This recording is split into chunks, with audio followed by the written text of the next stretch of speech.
Long Beach, California. Una ciudad que no te pide permiso para hacerte duro. Una ciudad donde los hijos de migrantes mexicanos aprenden dos idiomas al mismo tiempo: el inglés de la escuela y el español de la cocina. Y muchas veces no terminan de hablar bien ninguno de los dos. Donde crecer significa entender desde muy chico que el mundo no te va a esperar. Que si no te abres paso tú solo, nadie lo va a hacer por ti. De ahí salió Dolores Yaney Rivera Saavedra.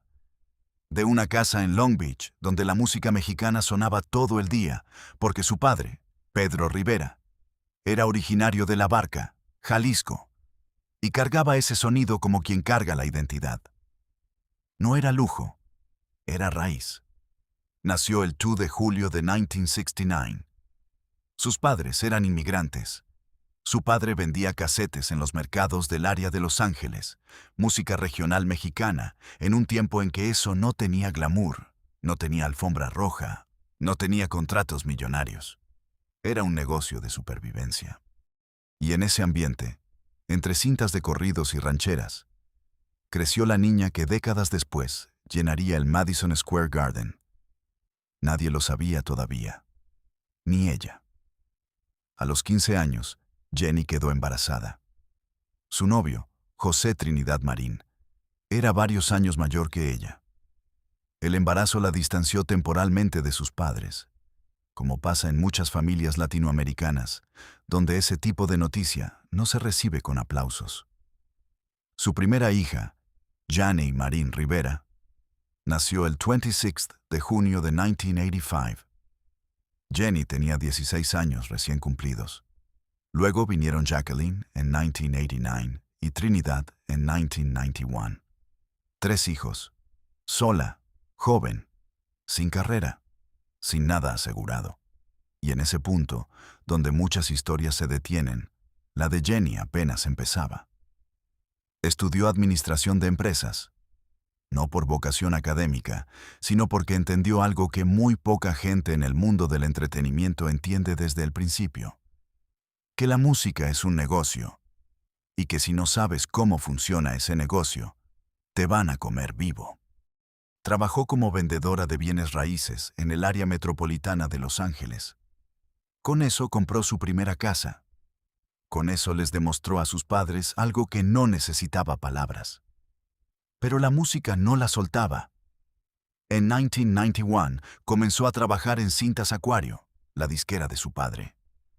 Al año siguiente grabó junto con sus hermanos Pedro, Gustavo y Juan. Se llamaban La Güera Rivera con Banda. El primer disco no pegó. El segundo tampoco. Para muchos, ahí habría terminado la historia. Para Jenny fue apenas el calentamiento. En enero de 1995 grabó algo que iba a cambiar las reglas.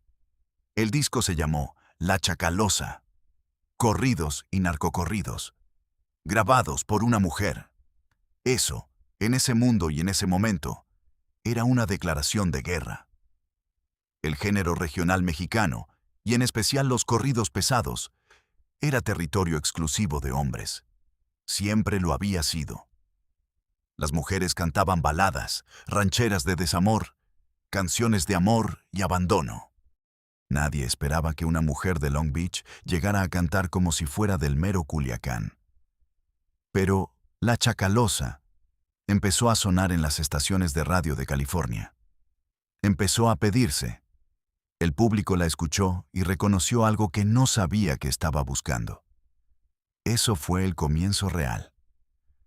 Lo que siguió fue una carrera construida ladrillo por ladrillo, con tropiezos que habrían hundido a cualquier otra persona.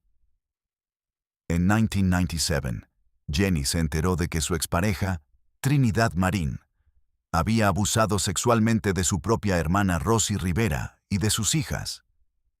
Eso no es un dato de nota roja.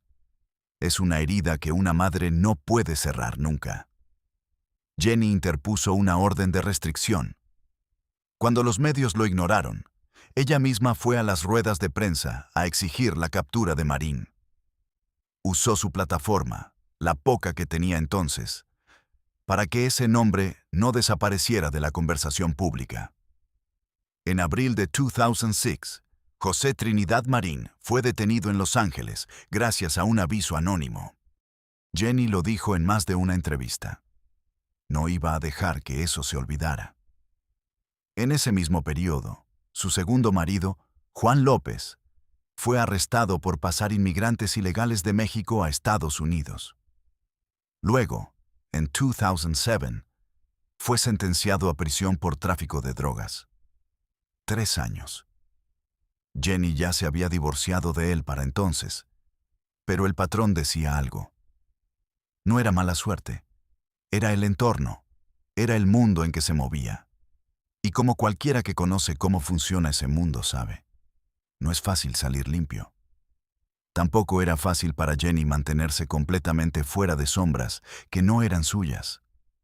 En mayo de 2009, fue detenida en el Aeropuerto Internacional de la Ciudad de México por llevar en su bolsa $52.467 en efectivo sin declarar. Sus abogados demostraron que era dinero de conciertos recientes. Las autoridades devolvieron $20,000 y retuvieron el resto. Pero el daño mediático ya estaba hecho. Los rumores sobre vínculos con el narcotráfico volvieron a circular. Jenny los negó siempre. Pero en ese mundo, una vez que el rumor existe, nunca desaparece del todo. Lo que sí es documentado, y lo que el mundo de la música regional mexicana sabe aunque no siempre lo diga en voz alta, es que los corridos no son inocentes. Nunca lo fueron. Desde que el corrido existe como forma musical, ha cantado a los que el Estado persigue, a los que el sistema margina, a los que construyen poder fuera de las instituciones. Jenny no era una cantante de corridos al nivel de los grupos que grababan directamente por encargo de cárteles. Pero tampoco era ajena a ese universo. Su música nació ahí. Su público venía de ahí.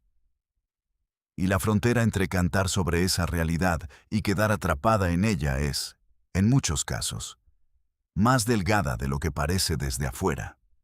Para 2005, con el disco Parrandera, Rebelde y Atrevida, Jenny dejó de ser un fenómeno regional para convertirse en una estrella de primer nivel. El disco se mantuvo 59 semanas consecutivas en el Top Latin Albums.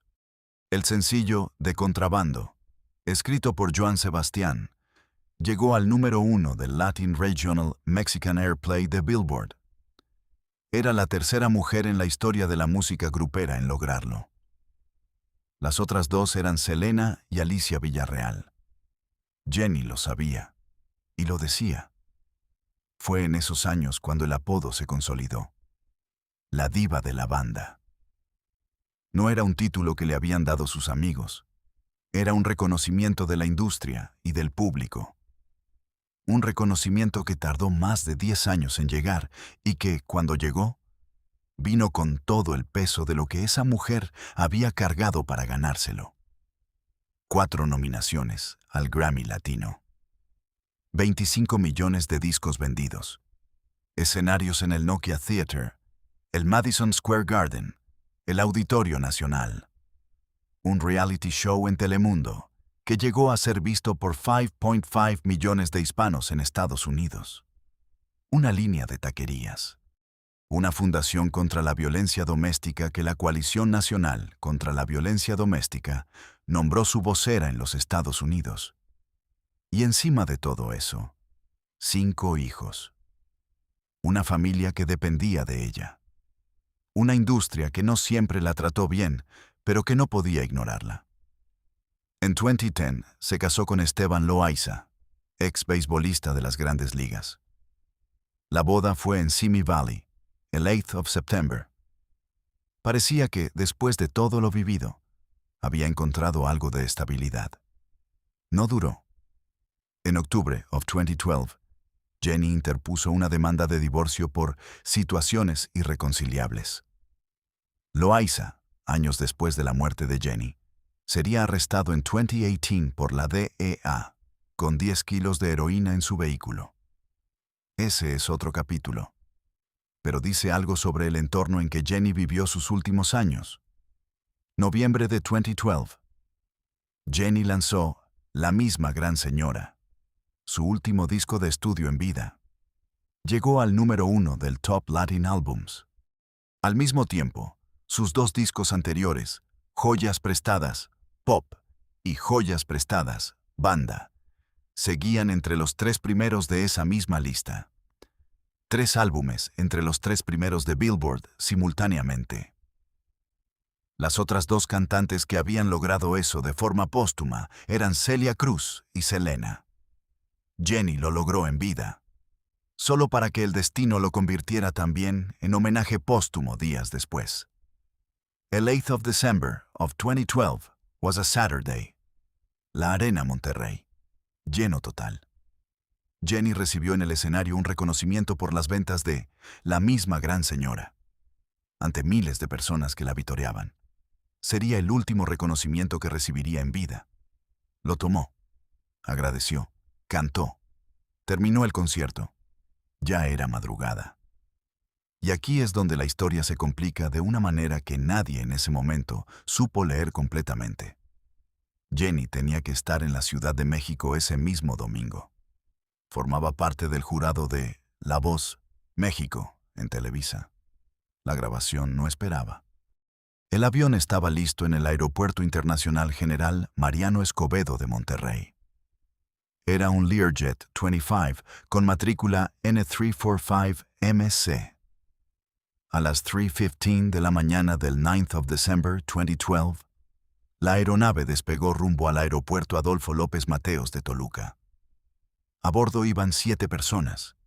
Jenny Rivera, Arturo Rivera Ruiz, su relacionista público, Mario Macías Pacheco, su abogado, Jacob Yevale Aguilar, su maquillista, Jorge Armando Sánchez Vázquez, su peinador, conocido en su círculo cercano como Gigi, y los 2 pilotos, Miguel Pérez Soto y Alessandro Torres Álvarez. 2 minutos después de alcanzar los 28,000 pies de altura, el avión comenzó a perder el control. Los radares dejaron de recibir señal cerca de las 4:40 de la madrugada. 1 hora y 25 minutos después del despegue. A las 6 o'clock horas se activó el protocolo de búsqueda.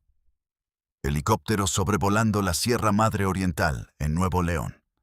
Silencio de radio. Nada. La aeronave fue encontrada totalmente destruida cerca de las 4:20 de la tarde del mismo domingo, en un paraje del municipio de Iturbide, Nuevo León, a 9,000 pies sobre el nivel del mar. Los restos estaban dispersos en una zona montañosa remota. La destrucción era total. No había sobrevivientes. No podía haberlos. La confirmación oficial llegó horas después. Jenny Rivera había muerto. Tenía 43 años. El mundo se detuvo. La investigación comenzó de inmediato. Y aquí es donde aparecen las capas que muchos no quisieron ver o no supieron cómo procesar. La Secretaría de Comunicaciones y Transportes de México reveló, en diciembre de 2013, los resultados preliminares de su investigación. Lo que encontraron fue una acumulación de negligencias que, juntas, hacen difícil creer que ese avión debió haber estado en el aire esa noche. El piloto al mando, Miguel Pérez Soto, tenía 78 años. 78. La regulación aeronáutica mexicana establece límites de edad para pilotar ciertas aeronaves, especialmente con sobrecarga de pasajeros. Pérez Soto había rebasado ese límite. El copiloto, Alessandro Torres Álvarez, tenía 21 años, 21, y no contaba con licencia para tripular ese tipo de aeronave. 78 años uno, 21 el otro. Esa combinación sola ya era una sentencia. El avión tenía 43 años de antigüedad. Fue construido en 1969. El certificado de aeronavegabilidad, expedido el 6 de mayo de 2012, 7 months antes del accidente, decía que era apto para volar. Pero había algo que ese certificado no decía. El avión había tenido un accidente previo en 2005 en el aeropuerto de Amarillo, Texas. Y el piloto Miguel Pérez Soto no permitía que los pilotos que usaban esa aeronave anotaran en la bitácora de vuelo los defectos que reportaban. La aeronave volaba desalineada. Vibraba al alcanzar la velocidad de crucero. Esos defectos no quedaron registrados. Nunca llegaron a los libros oficiales. En 2017, el abogado de la familia Rivera dio a conocer los resultados de la investigación de la FAA en colaboración con la Aviación Civil Mexicana. La conclusión fue más específica. La fatiga de un tornillo. Un tornillo del sistema de estabilización del estabilizador horizontal. Una pieza que llevaba décadas de desgaste acumulado. Esa fue, según la investigación, la causa directa del accidente. El estabilizador horizontal falló de forma súbita durante el ascenso. El avión entró en una pérdida de control, una barrena, una caída vertical sin posibilidad de corrección. Los pilotos no pudieron hacer nada. Un tornillo. Pero en diciembre de 2014, las autoridades mexicanas habían cerrado la investigación con una declaración que vale la pena repetir textualmente. El director de Aeronáutica Civil, Gilberto Gómez Meyer, afirmó que los resultados no podían ser concluyentes y que no habían sido capaces de determinar la causa exacta del accidente. Archivado, cerrado, sin causa exacta. Y aquí es donde la historia tiene una capa que nadie oficialmente ha podido resolver. Porque en 2025, una investigación del periódico Milenio reveló algo que reavivó todo.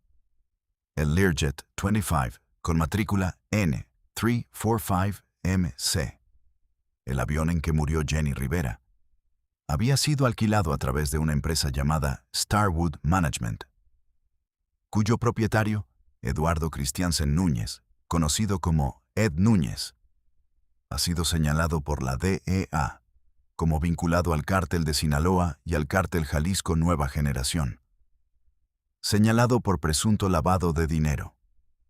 Señalado por alquilar aeronaves usadas en actividades ilícitas, incluido tráfico de drogas. Ese es el dueño de la empresa que arrendó el avión en que viajó Jenny Rivera la noche que murió. Hay que ser cuidadosos aquí. Esta información no demuestra que el accidente fue intencional. No lo demuestra. Nadie lo ha demostrado.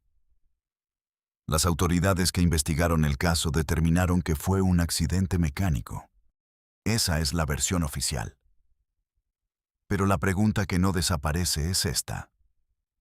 ¿Por qué Jenny Rivera, con los recursos que tenía en ese momento de su carrera, estaba viajando de madrugada en un avión de 43 años, con un piloto de 78, copiloto de 21 sin licencia, mantenimiento falsificado, registros alterados, y dueño vinculado a carteles?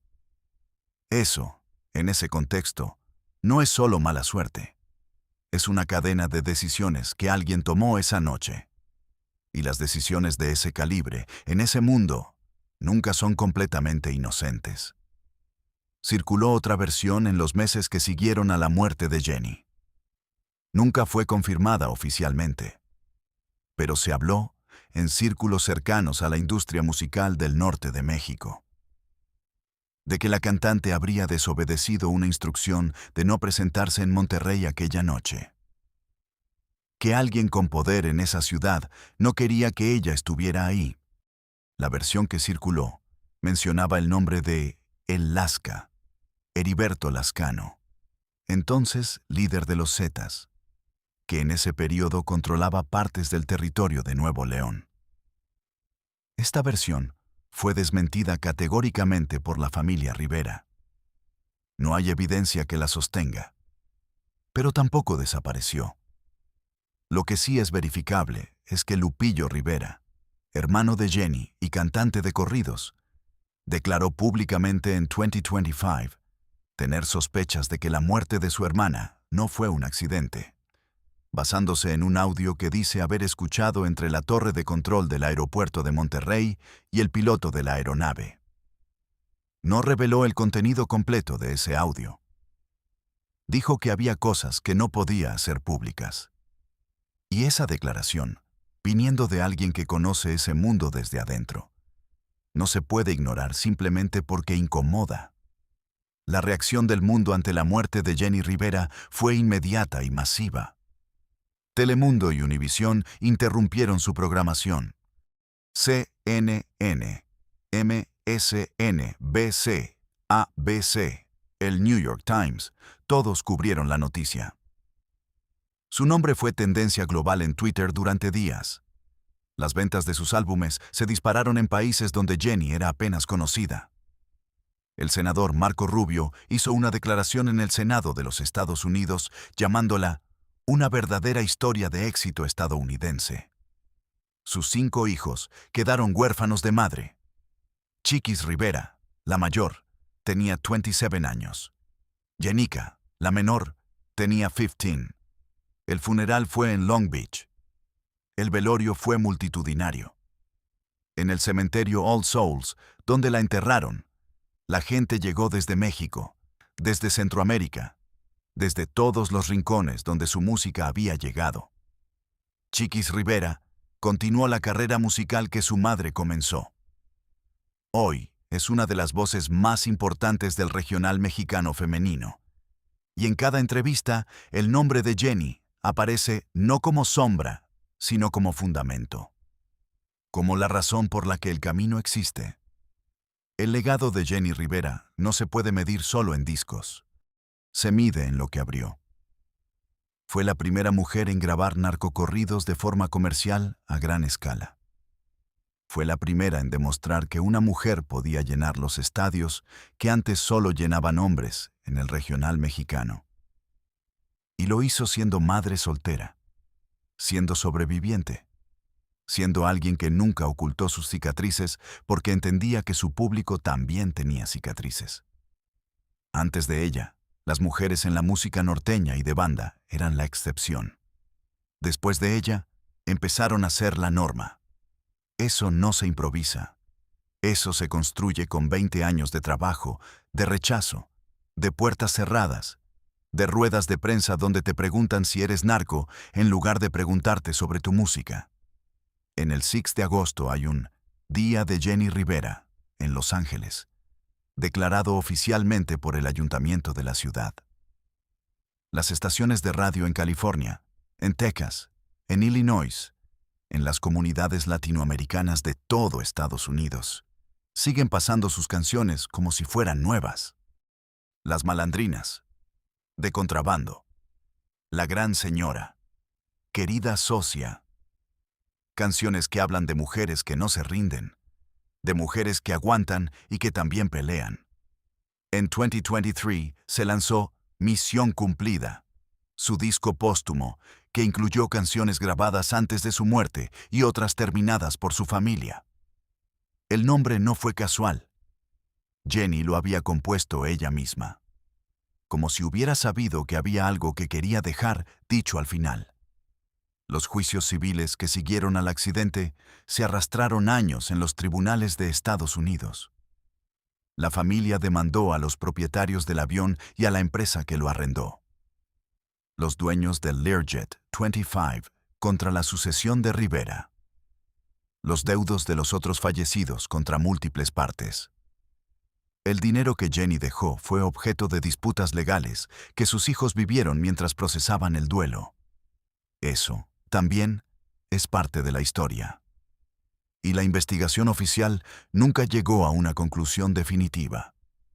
Archivada en diciembre de 2014, sin causa exacta, con un tornillo roto como explicación técnica, con una empresa vinculada a carteles como dueña del avión, con un piloto de 78 años y un copiloto de 21 sin licencia, con bitácoras falsificadas, con una caja negra de voces que nunca fue encontrada en el lugar del accidente. Nunca se recuperó la grabadora de voz de los últimos minutos de vuelo. Nunca se supo qué dijeron los pilotos en esos 2 minutos y 50 segundos antes del impacto. Y eso, hasta hoy, sigue siendo la parte más perturbadora de toda esta historia. Long Beach sigue ahí. El barrio donde creció Jenny sigue produciendo historias de gente que llega a este país sin nada y construye algo con las manos. Pedro Rivera, su padre, siguió con Cintas Acuario, la disquera que fundó y que fue el primer escalón de la carrera de su hija. El legado de los Rivera, como familia musical, es parte del tejido del regional mexicano contemporáneo. Jenny llegó a ser lo más grande que su género tenía para una mujer. Y murió en un avión que no debía haber estado en el aire, de madrugada, después de su último concierto, rumbo a una grabación de televisión que no podía cancelar. Con 6 personas que dependían de ella esa noche y que no volvieron. Con 5 hijos que se despertaron ese domingo sin madre. ¿Fue un accidente? Oficialmente sí. ¿Pudo haberse evitado? Completamente. ¿Había algo más detrás de esa noche? Nadie lo ha probado. Pero nadie tampoco lo ha cerrado del todo. Lo que queda es la música. Queda La Chacalosa, sonando en la radio del carro de alguien que tiene 17 años y no sabe quién era Jenny Rivera, pero reconoce algo en esa voz. Queda el escenario de la Arena Monterrey, donde ella recibió su último reconocimiento con una sonrisa. Queda la imagen de una mujer que nació en el lado incorrecto de la línea, en el sentido incorrecto del género, en el momento incorrecto de la industria, y que de alguna manera lo hizo todo de todos modos. Una mujer que vivió 30 años de historia en 43 años de vida. Que construyó un imperio a partir de un negocio de casetes en un mercado de Los Ángeles. Que cantó para los que no tenían voz. Que murió sin que nadie sepa exactamente por qué ni cómo, en un cerro de Nuevo León, en la oscuridad de la madrugada. Y que sigue sonando, como si nunca se hubiera ido.